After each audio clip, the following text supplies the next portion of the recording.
is No Ducks, the only basketball pod you'll ever need. Yes, I'm Tas Mellis.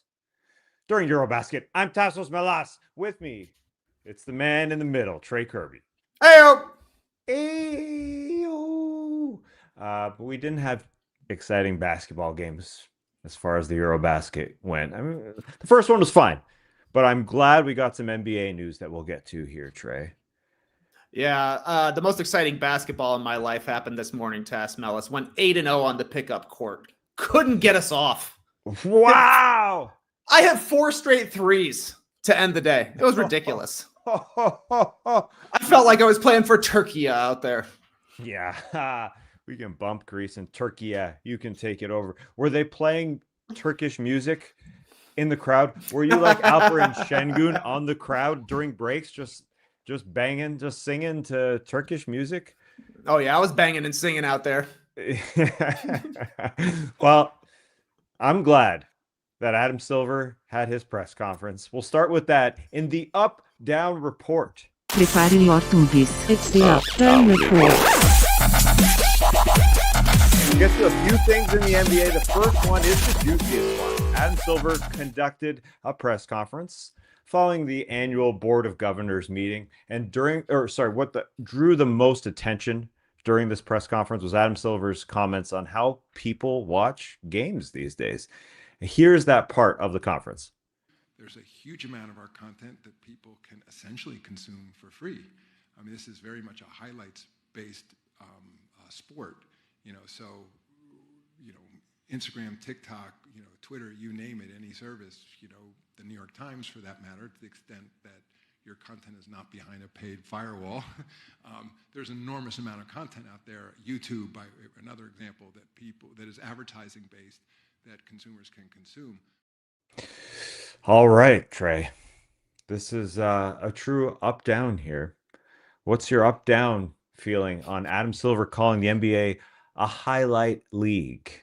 Yeah, feel free to follow along in the stream team. Drop your thumbs. I think this is going to be exclusively thumbs down. This was a disappointing comment from Adam Silver. Going Marie Antoinette, let them watch highlights. Super disappointing. Like, for 2 reasons, I really think. First of all, if you're an NBA sicko, this is sort of the commissioner saying, hey, those regular season games that we have for an interminable amount of time, don't even bother. You don't really need to pay attention. I thought that was disappointing. And then for the priced out consumer, I think it's even more of a slap in the face. Like, oh, don't worry. We've got something for you to watch on a free service here on YouTube. At this point, highlights on YouTube are table stakes. It used to be that the NBA was ahead of the curve, and I do think they deserve credit for allowing creators like us to run their clips, for huge highlight factories to produce highlights for people to watch. Yeah. But now everybody does it. The NFL has a popular YouTube page. The MLB has one. You can easily watch highlights for every single sport. This is not what you want to hear from the leader of the league. Right. I'm down, obviously. And he shouldn't have talked that much about people liking clips. I mean, he definitely talked a lot about people watching games, but calling it a highlight-based sport is just odd. I think he should have just talked more about the huge deal that they just signed. And he started earlier on in the press conference, a clip that didn't make any rounds because it just wasn't him saying this is a highlight-based sport. He talked about the meeting at the governor's meeting of the ESPN leader and the Amazon leader and the NBC leader, and they talked about improving their broadcasts. And I got excited. I said, whoa, maybe we're going to see player intros. They talked about the discovery of the games on the streams or ESPN, just working on it. I think if I'm Adam Silver, I say, hey, did you hear what Con Knipple said at Summer League? Con Knipple, the number 4 pick, said, oh, these games are going on Amazon. That means my family's going to be able to watch more games. So he talked about watching games. People want to watch games. There's no doubt about that. At the same time, it is entirely true that people watch clips. You mentioned all the leagues that are doing it. The NBA set the trend at the beginning, allowing everybody to watch their TVs. I remember watching my TV like 15 years ago, filming it, putting it up. They didn't care. And so people have started doing that, and people definitely pay attention to clips. There's no doubt about that. But the question that was asked of him Tanya Ganguly was sitting in the crowd, and she asked him, "Are you concerned that these stream services are going to cost more money now, and that it's going to be difficult for people to watch?" And he did start by saying, "You know what? We've got 5 times more of the games this year than we did last year that are free because they're on broadcast networks." It's basically what he's saying is that it's gone to NBC and you can watch it free. You got an antenna, you can watch games on NBC and ABC, so you can watch 75 games for free. And people stream some content, but he got a little bit too deep after that. Like he started talking about literally just watching clips instead of the games. Now, he mentioned like the NBA Finals ratings were high, and I said, "What? The NBA Finals ratings were high?" He was just talking about Game 7 because Game 7 was extremely high. Yep. That makes sense. But he just kind of just went a wrong path. And the clip again that's making its rounds is this one. While everything that he said and what's happening with the league is that a lot of these services are paying lots of money to be able to air games because people are going to watch the games. Yeah, I hope so. I think he should have focused mostly, like you're saying, on the fact that there are so many games that are going to be available on NBC, because that was a huge part of the new television deal, was being able to reach people more easily, because a lot of people who are old like me and you are harken back to the days when the NBA was on NBC and you could watch the premier game of the week on a Sunday afternoon. That was a huge deal. That brought in a ton of fans, many of whom have stuck around for 3 decades at this point. So I think that would have been kind of the tack he should have taken. I wouldn't be surprised to see him walk this back. And he's getting clipped a little bit here. Absolutely. The NBA is a highlight league. You can follow the league during the regular season just by watching highlights, by hopping on YouTube. If you really want to get into it, watching the condensed editions of these games. It's great that they have these services, but it did just feel a little bit like, we got our money. We don't care if you're really watching right now because the check's already been written. Yeah, you're right. It did feel that way to call it a highlight-based sport. I think you'll hear that quoted by people. Are you going to watch the game? That's a highlight sport. I can just watch it later.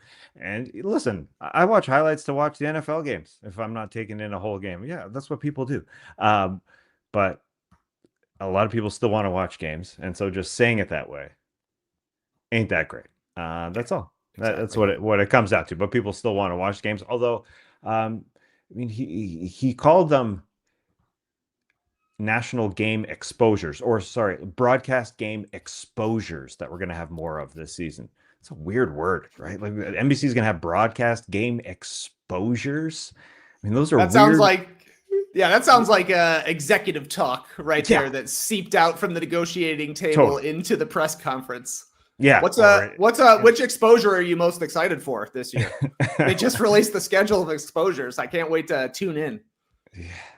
Yeah, it's something that happened in the governor's meetings where they were talking about the exposures. We're having exposures, so anybody in any rural area, like you're in a farm, you can just turn it on and get an exposure. But I'm like, what is that? Like sun exposure? Like what do you? That's a weird term. Anyway, what are we putting up here? David Walsh saying y'all getting exposed to the game tonight, boys. Yeah. If I can. All right, we still got like 6 weeks until the NBA season starts, so I can't guarantee anything. But if I remember, I'm gonna start using exposures when we talk about games, circa October 21st. We got 2 big exposures that night. Gonna be exciting. Is that what they're talking about with antennas, like exposures? Free? I don't know, man. Anyway, let's get to the second topic here. We have changed the way we track one teeny tiny stat. Players, don't worry. If you want to take shots from 70 feet at the end of the second quarter or the third quarter, you won't be penalized. Unsuccessful end of period heaves will now be recorded as a missed field goal attempt for the team, not the player, as Shams Charania reported. Now, if you hit the basket, you get the credit. But if you miss, it's a team's miss. So up, down on this one, Trey, the NBA's new heave stat. I'll be honest, I'm a little bit of a angel devil situations here. So devil on my shoulder. Yeah, I'm thinking this is rewarding cowardice. Just take the heaves if you're serious about winning.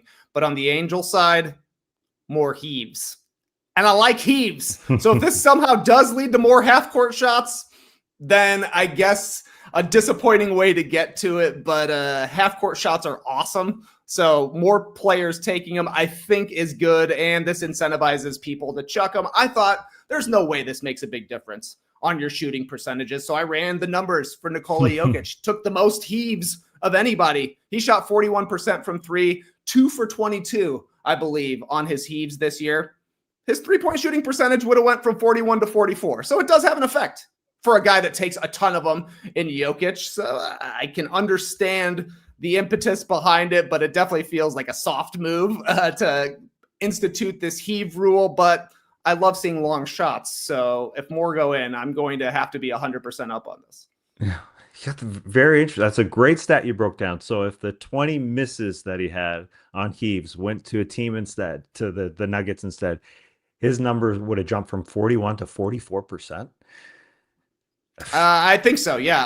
I was surprised, and Yeah, I did that's it a big one. twice to make sure. Yeah. Measure I got twice, lazy. expose once. I got lazy because I said, I mean, this is ridiculous. This is a way thumbs down on this one because, I am a positive Pete. I like to think about people's feelings. I thought, wow, maybe this is a good idea for some random player to not have an extra, whatever it is. You said it's 22 for Jokic. I started to think, man, like players just don't do it enough. They're not going to have enough number. It's just not going to happen. I thought at first, well, if they have one a game, that's like 60, and I started doing the math, but nah. I quit. I said it's not going to really swing anybody's stats, but you swayed me. You swayed me in that it actually could matter. But I totally think that it's lame. It's just truly, truly lame that a player not getting it up. That's probably Jokic is probably the guy who took the most, right? Oh, he definitely is. He took the most, and I think Trae Young was second most. He took 15, and we're talking about 82 games. That I'm sure Trae didn't play all 82 of them, so we're like one every 6 games, basically. So the percentage change isn't huge depending on how many 3-pointers you're taking. But these guys should have just been taking them all along. Yeah. If Jokic can, if you're a real shooter, if you can really shoot, you don't care about that one heave. Yeah, totally. Yeah, my math wasn't all that good, and I said, nah, I'm quitting. I'm not putting up. I'm not going too hard on this. At first, I thought, yeah, each guy puts up 60, so like one a game if you're in there. You throw up 60. It's actually good for them. But I mean, you mentioned that's the best stat. I mean, that's the best reason to argue for taking away this stat from individuals because it would boost him from 41 to 44. All right, Yeah. next topic here. Okay, here's a good one. We're asking who's most likely to forget about this rule and refuse to launch a heave. I gotta say it's gonna be LeBron James. The guy has played 1,000 years in the NBA. You know how many heaves he's taken in his career, Tass? How many threes he's taking? No, heaves. How many heaves. dedicated heaves, marked down heaves in LeBron James's 22 NBA seasons? He's not a heaver, but 22 seasons. That's a lot. Yeah, you would think it would be something like that. 37. He's taken 37 heaves in 22 years. Mm-hmm. He's going to forget for sure. That's unbelievable. LeBron is one of the most flagrant field goal percentage protectors. He would never take a heave. He'll dribble the ball out if there's 3 seconds left at the end of a quarter rather than take a shot he doesn't think he's going to make. He's all about the efficiency. So I think LeBron, unless he adjusts quickly, he might slip back into the old ways. Well, this is a sign that it's sad that basically the NBA knows players are not heaving because they don't want. They're not yakking. They're not heaving because they don't want the numbers to go down. Another comment here from the stream team. LeBron's age is greater than the number of his heaves from Ignatius. Good stuff there. All right, next topic. That's a great stat. And somebody's asking how many LeBron make? 2. He's made 2 heaves in his regular season. Yeah, they just never really pass him the ball, I guess. What? Or just going to the bench. LeBron has the ball all the time, bro. He just doesn't shoot him. I mean, just at the end of it, when they're inbounding, it doesn't go to him. No, he dribbles out the clock so he doesn't take the heave. That's why they came up with this rule. They said the king doesn't do it. If he doesn't do it, nobody's going to do it. All right, you got to put together videos, some actual footage of LeBron just end of quarters, just not doing it. It was changed for him. Yeah, you can see it out there. I'll get my dad to narrate it. Steve Heaves is what this stat series will be called. It'll just be him talking about the different numbers that the players take. But let me ask you, Taz, which one of these nuggets do you like the best? Do you like Kerwin or you like Wafutu? Lafutu. I've got to get my my screen bigger here. Ooh, that's a very mischievous hat. I like that. I like that pencil on the mustache. I like that one. Oh, it comes off. Is that Lafutu? That's Kerwin. That's Kerwin, of course. Get your votes in. Kerwin or Wafutu? Give me Kerwin. Yeah. All right. Yep. Okay, next topic here. We had a minor signing in the NBA. Malcolm Brogdon has signed a one-year deal with the New York Knicks. Up, down on Malcolm Brogdon joining the Knickerbockers, Trey. I'll give you like a 3/4 of the way, maybe 2/3 of the way up. I think every bit of depth helps for this New York Knicks team. I kind of assume Brogdon is going to be able to shoot. Last year, only 29% playing for the Wizards, only 24 games or something like that. But over his career, he's been a really solid shooter in most of his NBA seasons. But I can't be 100% up on this because I really think the Knicks need a wing more than they need another ball handling guard. Jalen Brunson plays a ton to begin with, but after him, they've got Deuce McBride. They also signed Jordan Clarkson. Tyler Kolek has been my favorite guy to watch in these random training videos with summer workouts. The guy can't miss. He might be the new Ty Jerome for all I can tell. But at the wing position, it's Mikal Bridges as a starter. It's OG as a starter. You know, Bridges is going to play every single game, play a ton of minutes. OG, a little bit more of a question mark. I know they just re-signed Landry Shamet. They do have Gershon Yabusele, who's kind of a wing. He's more of a small ball big. But after the starters, it's like Pacome Dadier and PJ Tucker are the wings for the Knicks. I think they needed a wing more than a fourth or fifth point guard in Brogdon. Listen, I'm a huge up on this. The Knicks are just going for it in every single way. They see the Eastern Conference and they say, well, we're doing what we can. Tom Thibodeau, take us to the conference finals. Nah, you're out of here. We can do better. Mike Brown, you're in. Mikal Bridges, maybe we should wait on your contract coming up at the end of next year. Nah, we'll sign you to an extension. We believe in you. Gershon Yabusele comes on in. I think that's a great addition. I wouldn't be surprised to see him starting at some point with Josh Hart going to the bench and Towns and Yabusele starting together. So with Yabusele in there as the starter of the bench, along with Josh Hart, you know, one of those guys on the bench, and Deuce and Jordan Clarkson, Mitchell Robinson, Landry Shamet, Gary Bird, they just signed as well, Garrison Matthews. They have enough guys. Don't forget about Ariel Porty as well. I think they have enough guys. I hear you about the wings. But there's so many in because you said Bridges and OG and Josh Hart out there. You probably want to see just somebody who can break down somebody else on the dribble, right? As opposed to, I want to see somebody else that can play. I think that would be the issue for me. They don't really have anybody who's good, who's 6'6" to 6'9" off the bench. But there's also not a lot of great wings that are available right now. Like, you want to roll the dice on Brandon Boston Jr. He had some decent games for the Pelicans last year, but there's not a lot of options out there. I just don't think that there's enough minutes to go around for all these guards. Yeah, they'll find a way. I think they will find a way. I hear the guards are going to be playing bigger, and the bigs are going to be playing smaller to make up for the lack of a few minutes, really, I think. All right, next topic here. It's a teeny tiny topic before we get to the EuroBasket semifinals that happened.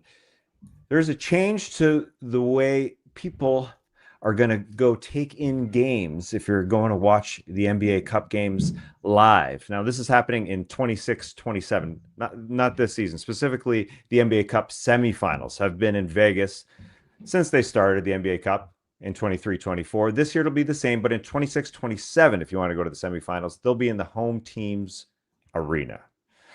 So up, down on the NBA Cup semifinals, moving to home sites in 26-27 instead of Vegas, Trey. Big time up. This is a win for Adam Silver for two reasons. First and foremost, there was just no juice for the semifinals in Las Vegas as a travel sort of thing. The trip is just too long. Last year we were there. December 14th was a Saturday. That was the semifinal. The next game was a Tuesday, the 17th. That is a long Vegas trip, and that's a long time to ask your fans to drop everything and come out to Las Vegas and watch two games. So they're just choosing one of the two. Now you're getting a better environment for the semifinal home game. It'll feel like a home game for the team that's the home team. And then for the finals, it'll be better because people aren't having to decide, should we go on the Saturday during the weekend to Vegas to watch our team? No, they're going to know our team has advanced to the championship. Whatever day they decide to have it, they can buy their tickets, go to that. I think this is good for the semifinals, and I think that makes the finals more exciting too. Yeah, totally. We've been there. There isn't enough buzz. Team fans just haven't been excited enough to get there. They even tried it on the Saturday, as you mentioned, thinking, all right, people want to go to Vegas on a weekend. It didn't work out. And now, because of that, the NBA Cup Finals can move to the Saturday, which is the juicier day, and it's a bigger deal because it is the final. So I think you'll get more people and more buzz for the NBA Cup Finals, which we were there for as well. And it just wasn't. It was definitely juicier than the semifinals, but there could have been bigger buzz putting it on a weekend, making it the sole game on Saturday. I guess they've already sold it in some way to Vegas for this coming year. And that's why the semifinals will still remain in Las Vegas for this coming year. And then we'll change it next year. But totally, it needed to be done. There's no doubt. I hope the next announcement is, now that we only have to play one game for the 26-27 NBA Cup Finals, guess what? It's in the Sphere. They only need one night now. How sweet would that be?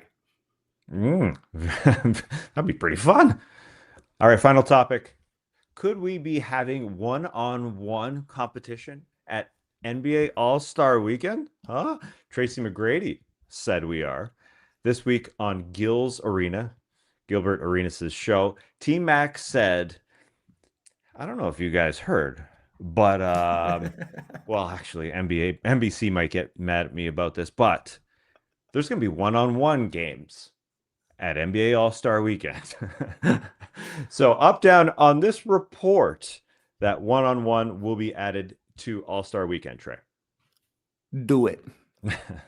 Do it. They absolutely should do this. One-on-one has a lot of hype right now. The Unrivaled Women's League, they're a 3-on-3 tournament, but they also had a one-on-one tournament. Very cool. I can't believe how many Michael Beasley clips I've watched this summer, Tass, of Michael Beasley playing against whoever wants to challenge him. And it's fun to watch. The crowd gets hyped. Michael Beasley is a showman of some sort. He's trash talking. I hope the same thing would happen for NBA players. I don't necessarily know if it even needs to be all-stars who are in the one-on-one tournament, but guys that want to be there, this would be super fun to watch. And it would be a nice new wrinkle, because when you're thinking of the most successful things that have happened at the All-Star Weekend in the 2020s, I think you would put the Elam ending in Chicago. That was a cool thing, but it hasn't been able to recapture the same sort of magic since then. And number two would be Steph versus Sabrina, the 3-point contest. So there are some opportunities for some different events at All-Star Weekend. And I think one-on-one is an easy choice for the NBA to make. Absolutely. These guys would love to play in one-on-one. I think All-Star game aside, what's different than the All-Star game when it comes to one-on-one is that it's just on you to go out and play, and you want to kick the other guy's ass. And so I think you'll see some real competition. I mean, put it on Saturday night, skills challenge, goodbye, and you can have these minor one-on-one competitions. I say minor because I don't think a lot of guys are going to say, I'm doing it. But yeah, I think you could see like basketball geeks, like guys who live, eat, and breathe every moment is basketball life for them, like Kevin Durant, I think would do it. I think you'll get some big name guys doing it. So yeah, this is a no freaking brainer. I wonder if the big names would do it because they're so well established, but I don't even think you need the big name players to be in this. Like Jalen Green, go in a one-on-one tournament. You would make a name for yourself if you look awesome. Yeah, I don't know. Nobody knows if players really want to do it. That's the thing. Because I guess you can look bad if you get embarrassed, right? Somebody beats you, and that's the worry. That's the worry about the dunk contest if you just ain't Oh good. man, yeah, because we got so many undefeated NBA players out there. These guys never lose ever, so it would be super embarrassing to see them lose. Yeah. Well, they would honestly, in all honesty, but why don't players join the dunk contest? Exactly, they don't want to be embarrassed, that's for sure. But Yeah, I think it's a exactly. silly. I think it's a Oh, silly of course excuse it's from tough. these guys. Yeah, Yeah, most of them lose 20 games minimum a year. yeah. I wonder. I mean, I feel like the hardcore guys like a Durant would be the name to do it. Would a LeBron do it? Heck no. I He don't hates think one that on one. He thinks it's he- not real basketball. this is true. I'm not even Honestly, going to read this I, comment. I would watch. I'm telling you, I watched Ty Jerome versus Tyler Kolek go one on one for 4 minutes, and it was awesome.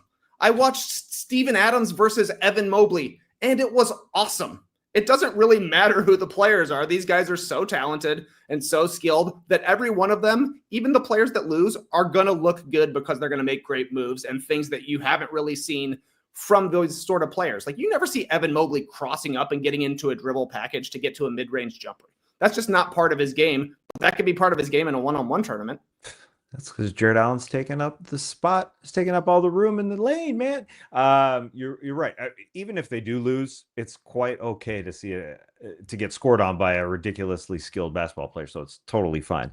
Hopefully they would go into it. I mean, I just mentioned like the skills challenge. Do it instead of the skills challenge. Anything would be better than the skills challenge, and it would be way more memorable than the skills challenge. So maybe Tracy McGrady knows. Maybe he knows. Although when he said it, Gilbert Arenas said, I got to get paid for that. I got to get paid for that. As if he came up with that idea or something. I don't know about that, but he's had some influence on the growth of one-on-one basketball because he just gets these ex-players on to talk about how good they are at one-on-one. Get the ex-players in. I don't care. Make it an official event. Let's see Michael Beasley out there because I want to see a ref call him for a travel. The dude takes 18 steps on every single one of these crazy moves he does, but nobody's going to call him because he gets so hyped up that it's a little bit scary, if we're being quite honest. I would love to see him with an NBA ref. Brandon Jennings, right? That's a guy he played against. Lance Stevenson. These guys that recently retired, it would be cool to bring him back and let him play. Maybe we will hear about it before opening day, because one thing that Adam Silver said in his press conference is that the All-Star game format, which we have heard rumors about, will be announced by opening day. We'll get the full details. He wants to get the hype going by opening day. I know Skeets hates this idea of an All-Star game, but he's gonna be excited too, man. You're all gonna be excited for Adam Silver and what he plants. International basketball, people care about it, and so do I. And that's a great segue to our semifinals of EuroBasket that we saw today. Now, one game was heartbreaking. We'll get to that a little later. The first one, Germany versus Finland, way better. Germany taking care of business. They are going on to the finals on Sunday, where they will meet Turkey. What did you think about them taking down the Cinderella story of Finland, Trey? Yeah, too bad to see Finland go out, but an awesome run for them. And I think taking care of business is the right way to put it for this German team. They got off to a huge lead. They had their first really good shooting night of the knockout stage and took their foot off the gas a little bit, I thought, in the first half, but they got major contributions from their stars in Franz Wagner. He had 20 in the first half, only 2 points in the second half, finished with 22 and 5. And then Dennis Schroeder had his best game of the knockout stage, maybe his best game of the tournament, 26 points, 12 assists. Like I said, a nice rally from Finland to make it interesting in the third into the fourth quarter, but Germany was just too much for the Finnish team. I think they beat Finland by 30 plus in the group stage. So kudos to Finland for adjusting and playing better in round two against Germany. But Germany was favored for a reason, and they did what they needed to do to get the win. Yeah, and they played way better than they did against Slovenia to get them here. that they beat them in the quarterfinals, where Slovenia sort of slowed them down. They started playing the zone at first, and Schroeder and Wagner didn't get into it in that game. And I thought the same thing was happening in this one. Franz didn't start well. He took a bad shot, and he was cut off by Elias Valtonen, that guy who had that fantastic game against Jokic earlier this series. And then he didn't score. Then he missed a layup. Things weren't looking good. But then he just said, all right, I'm winning this game on a Finland free throw. He leads a fast break. He just literally, I don't care if it's a free throw, I'm going. Beautiful Euro step. Then he led another fast break. He just kept going after that. Then he started banging home threes. He had a great block when Finland was making that run in the third quarter. It was an 8-point lead. It looked like they were going to make it a 6-point game on a fast break. But Wagner, great block. And so Franz and Schroeder, they played to their abilities, although they didn't start well. But Daniel Tice was there, the putback king. He was making things feel good for them. They are the favorite in this tournament, besides Serbia before they got eliminated. Those two were the teams, and there's a reason for that. The Finns just, they couldn't do enough against all those guys who were playing far better than they did against Slovenia. And that's why these one-game battles can be anything. But it looked like Germany looked like themselves today in this one. Yeah, it was their best performance, but I haven't been super impressed with Germany in the knockout stage. I think they've been kind of on cruise control. Against Portugal, they shot 10 of 36 from three, and most of those makes came in the fourth quarter when they ended up blowing out Portugal on the strength of their talent. You mentioned the Slovenia game. They shot just 9 of 30 from three, and that one needed another rally in the fourth quarter and were taken out of their game by the style of basketball that Slovenia was playing, slowing it down and turning it into a half-court game. Finland wasn't able to do that because they like to play similar to Germany. They played up and down, chuck a bunch of threes as well, kind of play it into Germany's hands. But even still, the Germans took their foot off the gas, and they were able to win because they're a much better team. But I don't think that they have been the best team in the knockout phase of the tournament. Yeah, they definitely used their size in this one. Finland starting marking in at the 5. You could see the Germans decided, all right, we're going to score at the rim, and we're going to get our offensive boards. And they did enough of that. So they played to their advantages. Enough of the guys did things off the bench as well, and the blocks were coming, and the German defense was good enough. And unfortunately for Ado McShooney, he's not getting his bonus. Finland's McShooney said, I want to get a bonus after last game, and that did not happen. I don't know. Maybe they gave him a bonus for winning the quarterfinals because they got to the semifinals. He hit a big three in the second half, and I yelled, bonuses! That was a great clip from that guy, and hopefully they do get bonuses. The dude made the Final Four of the EuroBasket tournament. That's pretty exciting. Yeah, no doubt. Unfortunately, the end of your guy, Mika Marinin, who was an awesome guy for Finland this tournament. He was just so damn good. Yeah, and he got loose for a bunch of dunks right there at the end, which was pretty cool. So at least we got some highlights from Slim Jesus. But it wasn't meant to be for Finland. Got to ask, do you think Isaac Bonga should come back to the NBA? This guy's solid, dude. 10 points, 5 boards, hit 2 threes. He's probably their best wing defender. Maybe Franz is up there as well, but Bonga got a huge part of the assignment against Luka Doncic. I can't believe it. Brett Usher tweeted this today. Isaac Bonga is 25 years old. Oh, he looks like he's 35 for sure. He looks so much older. Think back, I'm like, man, he was in the NBA 10 years ago. No, he was in the NBA as recently as 2022. He played 143 games over the course of 4 seasons. I'm just always on the lookout for the next Yabusele, a guy who had a chance in the NBA. It didn't work out. He goes to Europe. He hones his craft. He gets better. He hits his athletic prime. And then he's able to come back to the NBA and be a role player. I think it's possible with a guy like Bonga because he's got size. He can shoot. He's athletic. He's a good defender. He knows how to play team basketball. A team should probably take a gamble on him. Yeah, there's no doubt. You watch him play with his German team, and he just plays his role extremely well. He can shut down anybody. I mean, he shut down somebody with a great block? It was Valtonen. He just shut him down from the perimeter, driving past him. He literally stayed in front, closed down, locked him down, and blocked his shot. Yeah, he could be a 3-and-D guy for sure. NBA scouts should be watching because if you look at his face And you watch these games, you think, oh, we're not signing that old guy. And then you basketball reference him. Oh, he's only 25. He's super young. And they'll be watching Mika Murinen as well, another young guy. Mika Murinen, 18 years old. I'm sure NBA scouts are excited because he is super, super fun to watch. He showed his youth in this one a little bit. He bited on a couple shot fakes when he was out to close shots, and that hurt him as well. But he just does so many fun things. He even had a highlight that wasn't like we used to call it to end the first half, where he missed a dunk and it looked freaking awesome. So he's got to get people going. Adam Silver's probably watching, saying, "Oh, the clips that this guy could make," because he can, man. He can. Do you think he watched our short of Mika Murinen set to John Denver's Country Roads? I think so. Do you think Adam Silver likes Country Roads? Yes. Yeah. Everybody does. Yeah. Apparently, it's the basketball song. You put it to anybody's highlights, it looks good. It's like Titanic. Yeah, we can.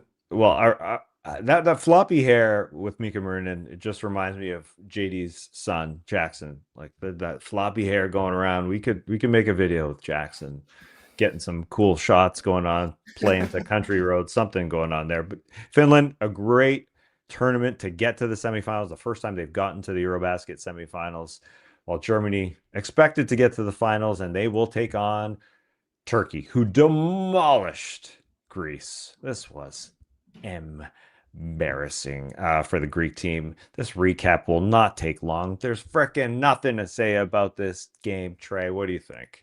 Yeah, 22 turnovers for Greece. Turkey did a really good job of limiting Giannis Antetokounmpo. He only had 12 points on 13 shots. This was a pretty easy win for Turkey, even with Daddy Şengün playing an okay game, just 15 points, but also 12 boards and 6 assists. He could not score, just didn't have touch early in this game before getting a couple of dunks, which kind of steadied everything for him, but it didn't really matter because Osmani had 28 points and 6 threes. He has been awesome in this tournament. Cedi Osman, 17 points, 2 threes. Shane Larkin, 14 points, 5 assists, and even Furkan Korkmaz had a nice little stint there in the second half. The only thing that wasn't working for Turkey was Şengün scoring, but he was doing everything else, including blocking Giannis at the rim and hitting him with the Mutombo finger wag. Pretty impressive performance for Turkey to win the way they did without getting a huge performance from their star.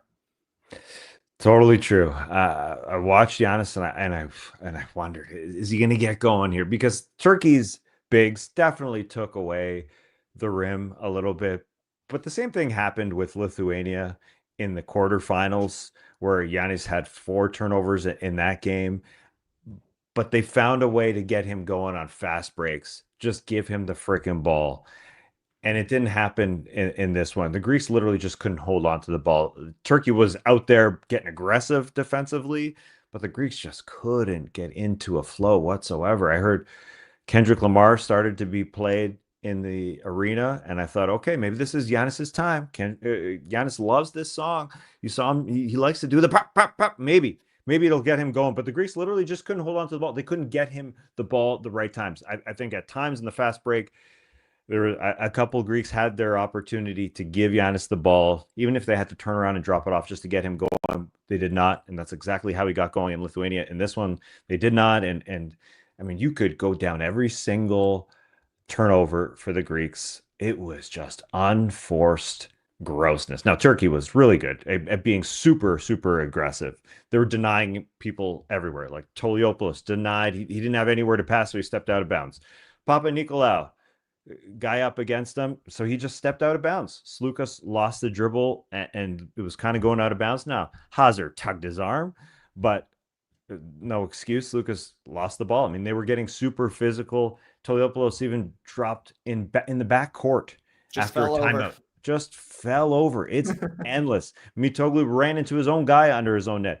Kostas Antetokounmpo, who had a couple good games. I mean, he had the ball stolen out of his hands by freaking Korkmaz. So many. 5 turnovers in the first quarter, 7 in the second quarter, 5 in the third quarter, and then another 5 in the fourth quarter when it was absolute garbage time and nothing could happen.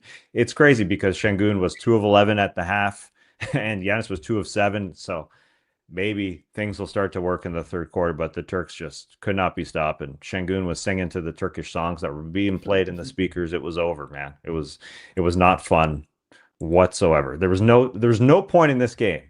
It really were. It was close. They led wire to wire. Yeah, the one fun part that I did notice was Hedo Turkoglu was there, and he had a notable Greek player sitting behind him. I forget what guy he said. Theopolis? I don't remember. Theo Papaloukas. Theo Papaloukas. That Jeff said that was one of his 3 favorite Euro players to ever watch. Yeah, I was like, oh, we're in blowout mode right here when Jeff's just giving up his top 3. But shout out to Jeff, and shout out to, I think Mike is the other guy as well. Something else I've been wanting to ask while watching this Turkish team. Did you like Barry Larkin as a baseball player? I respected him. That's for sure. Yeah. Yeah, I feel the same way. I wasn't like a big Barry Larkin fan, but the guy was a great hitter. 9-time Silver Slugger, won the MVP. His son Shane is now the point guard for Turkey. And we got ourselves a no bunts background. I didn't even know you could do that here in the yard. Switch things like that. Wow. Had no idea. All right, let me go Jeff mode here. Here are my top 3 Cincinnati Reds of all time. Number 3, Deion Sanders. He had a little stint there. Number 2, Chris Sabo. Goggles. And number 1, you guessed it, Eric Davis, the Rifleman, one of the coolest cards in the history of baseball cards. I feel like those are the 3 Cincinnati Reds anyone knows. Like those are the only ones. Yeah, my number 4, yeah, it's Barry Larkin, baby. Great stuff. Great. Let's hear your favorite Cincinnati Reds here in the stream team, and you can't say any of those guys. Man, I'm struggling to find another one. I think they had a Reggie Sanders. I mean, he played for a lot of teams, so he must have made his way there. Joey Votto? Joey Votto, was he a Red? He played his whole career with the Reds until he got to the Blue Jays. Yeah, there you go. There's your top 5. Pedro Guerrero, probably. Okay. Literally, the stream team's like, what? Who? The Reds? Ellie De La Cruz. Now, that's a good one. He's rising up the ranks. Oh, now we're talking rising up the ranks. Pete Rose. Oh, I don't know, Steve. I don't know if you can pick Pete. Just trying to get him into the hall. I guess so. Another quick NBA note is that Bilal Coulibaly, this is separate here. Bilal Coulibaly is undergoing surgery to his thumb to repair a ligament.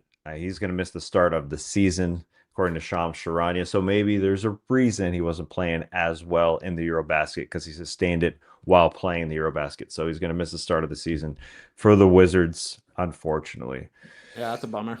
But that's it for us. One last thing. What did you make about the latest things that Pablo Torre find out? There's a new dentist in town, and he's paying $2 million for some trees, and then $1.75 million straight to Kawhi Leonard. Interesting stuff. It's extremely, extremely interesting how the minority owner gave the money, and it was immediately transferred to Kawhi Leonard. And how I wish we could uncover absolutely everything that this investigation that the NBA has opened up will uncover everything. That to me is the puzzling part. Like there's so many layers to this. Like, will they give absolutely everything that they can to this investigation? How will it work? It's a puzzling, but it feels like with every detail it drops that the Clippers are going to get hit with something. Yeah, that one, this most recent report with the Dennis inclusion, the second Dennis, and the fact that he has he's the only other guy that has even a tiny percentage ownership of the Clippers, and he's Steve Ballmer's roommate from college, and his daughter worked for Aspiration. Quite sketchy. And I think at this point, they were calling it podcast court on Pablo Torre finds out. In the court of podcasts, it seems like a guilty verdict should be rendered here. And the longer the investigation takes, you have to think that the worse the punishment is going to be. It is happening. It is currently happening.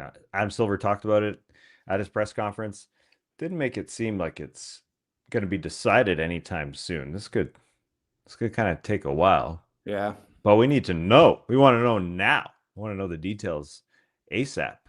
I mean, people are going to be showing up dressed as trees for Clippers games. It's going to be trees everywhere in the crowd. Like, Kawhi's not going to be able to live it down. He was the board man. Now he's the tree man, and you're going to hear it all the time. So it will be hanging over the league until a verdict has been rendered. Absolutely. And that's why it feels like they will punish them to some degree. I don't see it happening to the extent of Joe Smith, but yes, it does feel like they've got to say something. All right, that is it for us. We'll be back Sunday after the finals of EuroBasket. Hopefully it'll be a better game. And we got to take in the Greeks winning the bronze medal as well that day. Elas, go win that thing. Go beat Finland.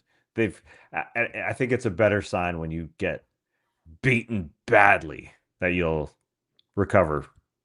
You know, you can't have 2 bad games in a row. So you need to bounce back. Better. Yeah.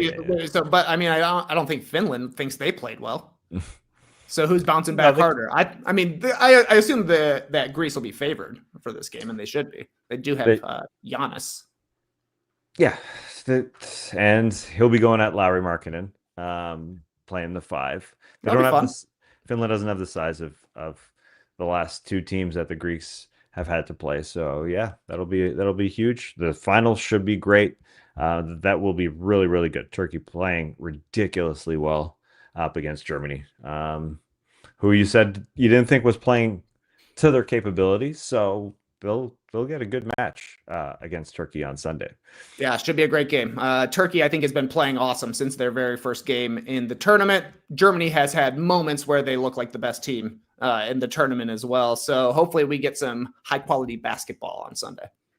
We'll talk about that on Sunday. And just to let you know everything else going on here in the No Dunks world, you can check out our Jurassic World Dominion recap, our Jurassic Palace series, continuing with that one, along with No Buffs, because it's a great time to get into Survivor. Obviously, right now, that starts in a couple weeks. The cast has been announced, so the crew got into that whole cast. You can find that on its own feed or check the notes to see where you can get it. Obviously, wherever you pod or on YouTube. But for now, Clipper Bros. You heard it here first. Have a great time. Turn up. Love you guys. Awesome. Thanks for joining us. And remember, Reggie Sanders hit 125 home runs and made one All-Star team in 8 seasons as a Cincinnati Red. And guess what? He looked great doing it. One of the great physiques in all of MLB. Better than Eric Davis? Well, obviously not.